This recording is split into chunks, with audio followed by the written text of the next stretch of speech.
Welcome to Project Fast Fish, and before this thing gets to the rotisserie, we got to address a couple of concerns with the suspension. We are not too far away from getting the suspension on this thing, and I wanted to go back and readdress things that I never addressed over 10 years ago when I started first looking at doing this thing. You don't want to miss it. It all happens right now here on Project Fast Fish.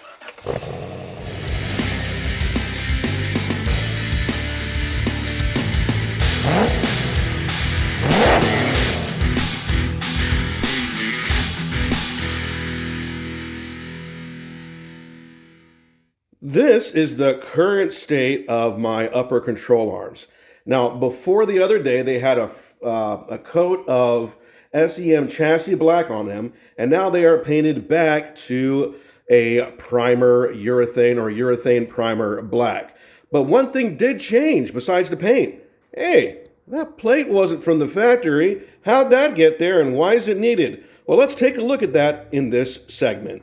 These are the original control arms from Project Fast Fish. This is what came on them from the factory, and these are the ones that came with it.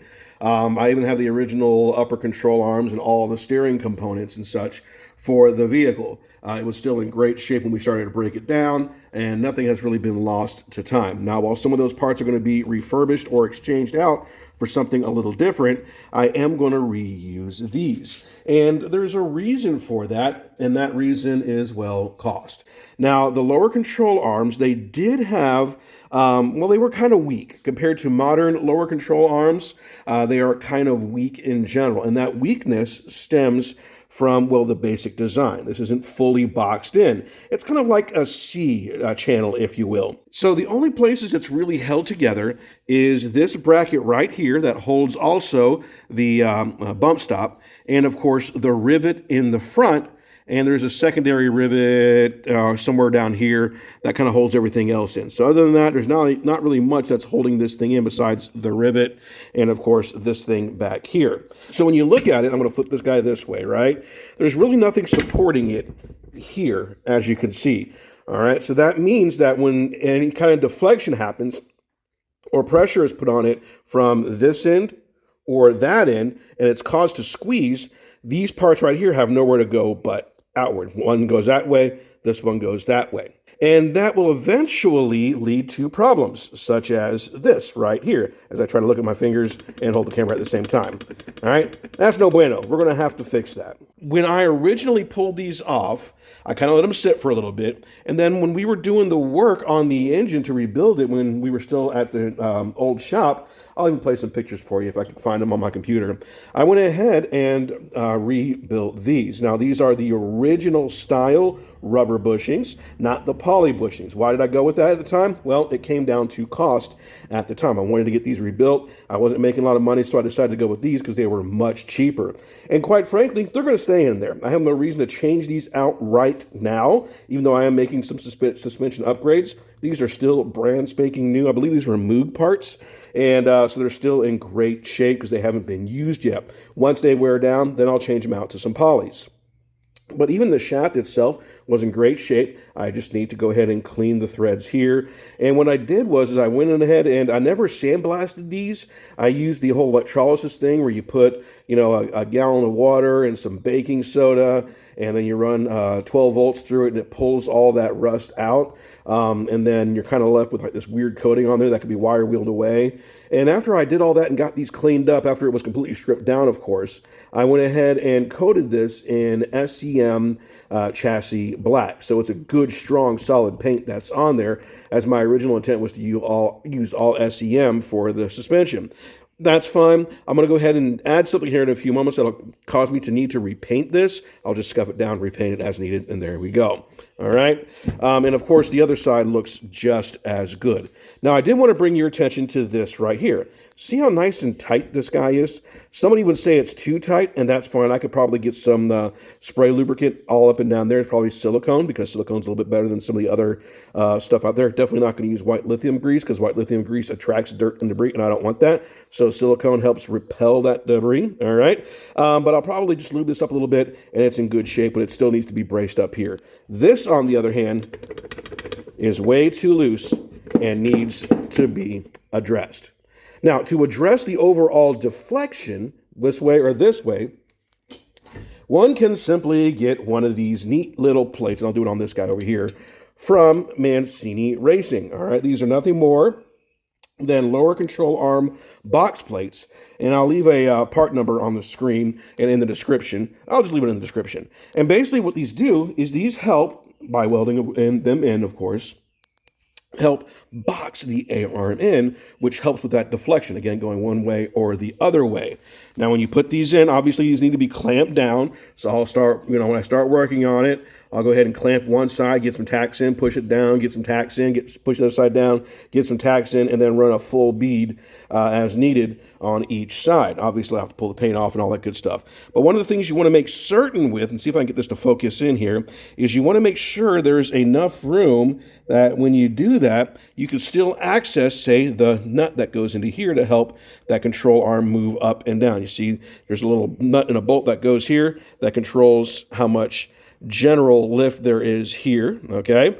And settling. There's a nut down there that helps you change out that bump stop, and of course over here to help lube this guy up or replace it as needed if you ever need to drill that out. Alrighty, so I'm going to go ahead and wobble, wobble, wobble. I'm going to go ahead and get this process started by drawing a line in a paint marker. Oopsie, not over there, over here.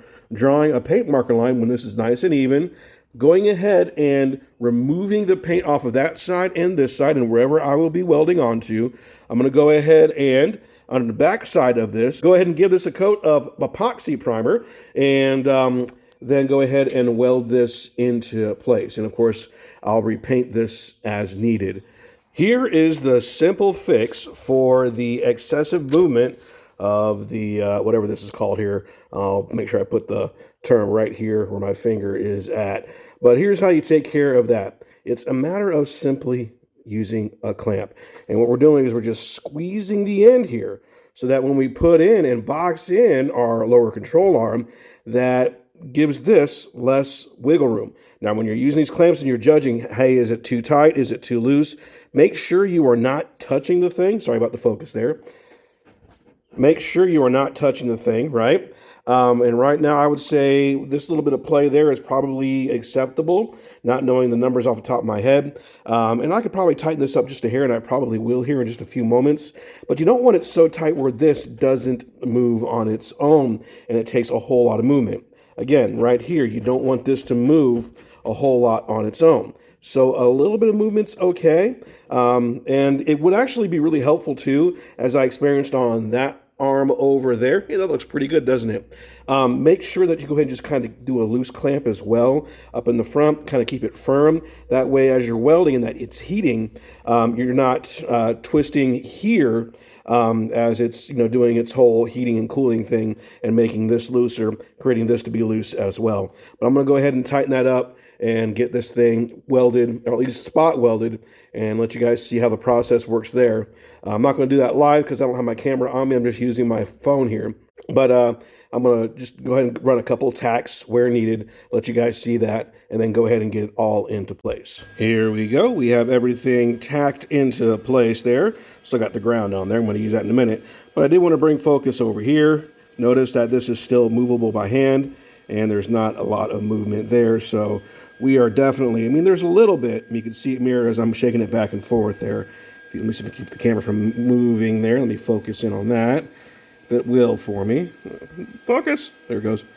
All right. There's a little bit of movement, but it's not a whole lot. So I'm going to go ahead and finish running these here and then do some grinding, and hopefully it'll look pretty clean, such as that over there. When I get that painted up, it'll look sort of OE on there. And we'll be done with this project. Of course, it'll have to wait for a fresh coat of paint. But I'm going to go ahead and get it at least sealed against rusting until that point, until I can get these, painted up with the new chassis black that I'll be using. So now the only thing that we're waiting on is to get these things coated in a chassis black. And I've decided to go ahead and use Eastwood's chassis black, the ultimate chassis black, that is best used with a urethane primer in its backing. In other words, it should be tough enough to withstand the chips and the stones and the rocks thrown at it while it is hanging out underneath the car and behind the wheels. And it should make these things look absolutely fantastic, because I've kind of changed my vision with the suspension, but we'll talk about that on another episode.